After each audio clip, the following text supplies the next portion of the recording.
Hi, I'm Chantal Plowman, and you are watching Wild Wednesday TV. We are women igniting life's dreams. Well, it might not be a coincidence that my last video was on transcending pain. I didn't know how prophetic it was because just over a week later, I needed to go back and try and apply my own advice. Because on August 21st, the day of the solar eclipse, our sweet little kitten Snoopy passed away unexpectedly. We had just adopted him from an animal rescue agency last December, and he was our first family pet, not counting a series of betta fish. And I was really the reason we hadn't had a pet sooner. I didn't want the work, responsibility, mess, etc. that comes with having a pet. I didn't have a huge desire to have a pet, but I knew it was important for the kids because they really wanted a pet to love and care for. So when we brought Snoopy home last December, I had no idea how much he would change all of our lives. He quickly became the light of my children's lives. His sweet temperament endeared him to everyone. He was there to play with, cuddle with, comfort, be adored, and just a presence of unconditional love. My husband actually said to me that he felt that Snoopy completed our family. And I was surprised how much I loved our little Snoopy, even when he wrecked our furniture and would jump on the table trying to eat our dinner whenever we turned our backs. He just brightened our family life.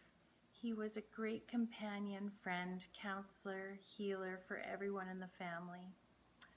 So when we woke up last Monday morning to find that our sweet kitten had passed away, we were inconsolable. I had to look at my own advice about transcending pain, which was first to try and find the gift or blessing in the painful situation, and second, to rely on the support of others. Well, in the past week, we tried to help heal our broken hearts by looking at the gifts we received from Snoopy in his short lifetime that he shared with us. And we feel like he only had a short time to live, so he picked a family that would give him an incredible amount of love, which he would in turn return tenfold. He taught us about unconditional love that so often comes easily from animals in a way that's more difficult for humans. He taught us about the joy of sharing ordinary moments with a soft, loving, cuddly, purring kitten. He taught us that life can be short and we don't know the course it will take, so we have to make the most of the time we have and not take it for granted or take our loved ones for granted. And he taught us that even when someone is not physically here, their energy and love can still be a comfort to us. He taught us the importance of fun. Just watching him was a joy. There are so many things he taught us, and he keeps on teaching us even in the absence of his physical presence. And our shared grief brought us closer together as a family as we tried to make sense of our sadness together. Which leads me to the second part of transcending pain, which is relying on our support network. And we relied heavily on each other to work through our grief. But we had an incredible outpouring of love and support from family and friends over the past week.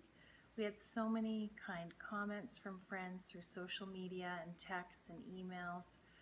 Friends gave us flowers and gifts, extended offers to do driving or help in any way they could. And we were all so touched, and it made us think of ways that we can help others in the future when they are grieving or in pain. And something I didn't mention in my last video that is part of the healing is time. You really can't expedite grieving and mourning.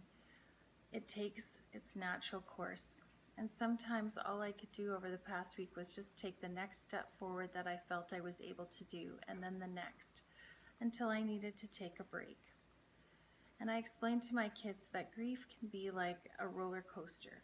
You can be going along okay or even on a high, and then you can take a huge dip down. And grief also comes in waves, sometimes a big wave, sometimes small, and then there can be a lull, and then an onslaught. And somehow understanding the nature of grief makes it easier to move through it.